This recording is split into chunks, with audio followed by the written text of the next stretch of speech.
नमस्कार दोस्तों, मैं ऐश्वर्या शर्मा ऐश्वर्या एकेडमी से आपका स्वागत करती हूँ। दोस्तों, वर्ग 3 में मिलेंगे बोनस अंक। बोनस अंक से बढ़ेंगे आपके नंबर।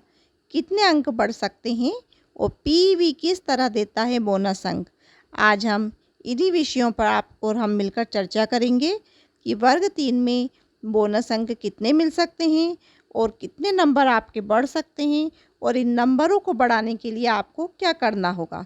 तो एक सामान्य सी जानकारी है, अगर आप ध्यान में रखते हुए इस ओर कोशिश करेंगे तो वाकई में आपके 2 से 4, 4 से 5 नंबर आसानी से बढ़ सकते हैं और आप एक अच्छा स्कोर प्राप्त कर सकते हैं। तो देखते हैं कि हम और आप मिलकर किस तरह से अपने अंकों को अर्जित कर सकते हैं। तो आइए चर्चा करते हैं बोनस अंकों के बारे में। दोस्तों, त्रुटिपूर्ण प्रश्न, उसका निरस्तीकरण एवं बदले में दिया गया अंक। परीक्षा उपरांत मंडल द्वारा अभ्यर्थियों से प्रश्न पत्र के विषय में आपत्तियां आहत की जाती है। तदनुसार विषय विशेषज्ञों से प्रश्न पत्र के आपत्तियुक्त प्रश्न का परीक्षण कराया जाता है। निम्नलिखित कारणों से प्रश्न निरस्त किए जा सकते हैं। तो आइए वह कौन कौन से कारण हैं जिनके कारण प्रश्नों को निरस्त किया जा सकता है। हम क्रम अनुसार एक एक विषय पर चर्चा करेंगे और उन्हें ध्यानपूर्वक समझेंगे। तो प्रश्न पहला, प्रश्न की संरचना गलत हो। मित्रों, अगर प्रश्न की संरचना गलत है तो वह प्रश्न अमान्य घोषित हो जाएगा और उसे निरस्त कर दिया जाएगा। अगर वह प्रश्न संरचना वाइज गलत है तो उसके बदले में समस्त विद्यार्थियों को एक एक नंबर प्राप्त होगा। अगला देखें, उत्तर के रूप में दिए गए विकल्पों में एक से अधिक विकल्प सही हों। मान लीजिए आपका कोई प्रश्न आया, उसके 4 ऑप्शन हैं और उन चारों ऑप्शनों में एक से अधिक विकल्प सही हैं। माना कि 4 में से 2 सही हैं और 2 गलत हैं, तब भी वह प्रश्न गलत ही माना जाएगा और उसका 1 नंबर आपको मिलेगा। अगला देखें, कोई भी विकल्प सही ना हो। अगर कोई प्रश्न है और उसके चारों ऑप्शन गलत ही हैं और एक भी आंसर सटीक नहीं बैठता है तो वहाँ पर भी उस प्रश्न को अमान्य घोषित कर दिया जाएगा और उस प्रश्न को निरस्त कर दिया जाएगा और सभी बच्चों को 1 नंबर उसका भी मिलेगा।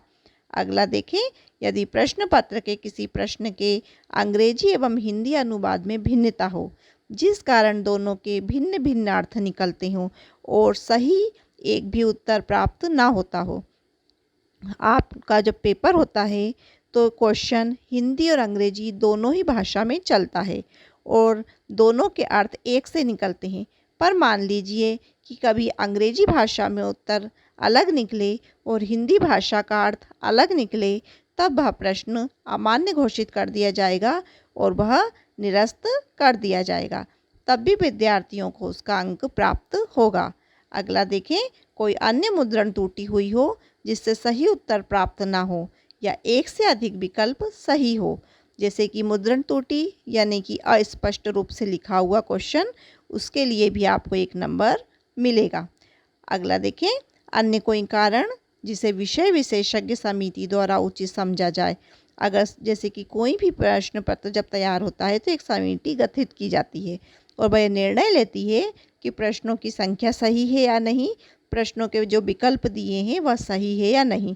अगर उनके द्वारा विषय विशेषज्ञों के द्वारा अगर उस प्रश्न को अमान्य घोषित कर दिया जाता है या उसे सही नहीं ठहराया जाता है तो वहाँ भी वह निरस्त हो जाता है।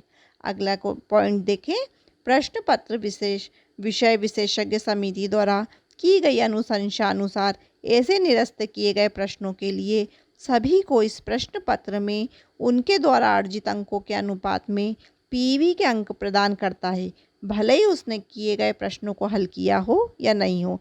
अब इस समय विद्यार्थियों को ऐसा लग रहा होगा कि मान लीजिए सर फला फला क्वेश्चन मैंने नहीं किया लेकिन उस क्वेश्चन को अमान्य घोषित किया है, वो क्वेश्चन तो मुझसे छूट गया था, फिर क्या मुझे उसका अंक मिलेगा या नहीं मिलेगा।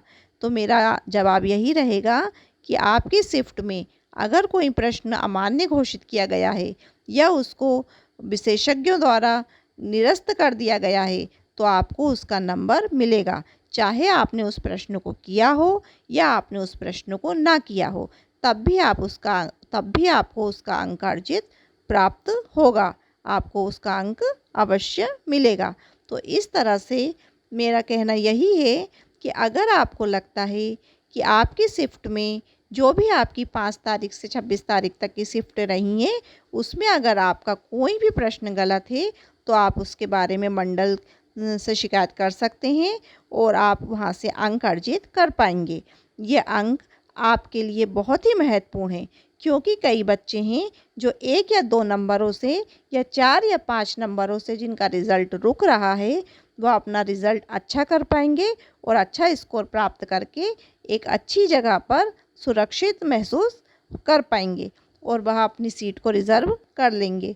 उसी प्रकार जिन बच्चों का स्कोर कम बन रहा है या वह कुछ स्कोर से ही पीछे की तरफ छूट रहे हैं, तो वह और अधिक अच्छा नंबर लाकर आगे की ओर बढ़ जाएंगे और एक सेफ जोन में सुरक्षित हो जाएंगे।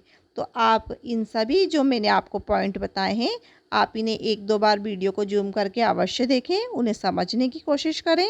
और अगर आपके दिमाग में कहीं भी किसी भी विषय को लेकर चर्चा है कि यहाँ से इस तरह से हमारा क्वेश्चन गलत था या यहाँ पर ऑप्शन गलत था या अंग्रेजी या हिंदी के अनुवाद में कहीं ना कहीं त्रुटि थी, तो आप अवश्य इस विषय को लेकर गहन चिंतन करें और अपने नंबरों को बढ़ाएं। साथ ही मेरा आपसे एक और निवेदन है दोस्तों कि आप अपने घर की छतों पर या अपने घर के आसपास पानी के बर्तनों को भरकर अवश्य रखें, क्योंकि हमारे आसपास ऐसे पशु पक्षी घूमते हैं जो बेचारे बेजुबान हैं, जो बोल तो नहीं सकते लेकिन प्यास के मारे बड़े व्याकुल रहते हैं, तो वह अपनी पानी पीकर अपनी प्यास बुझा सकें।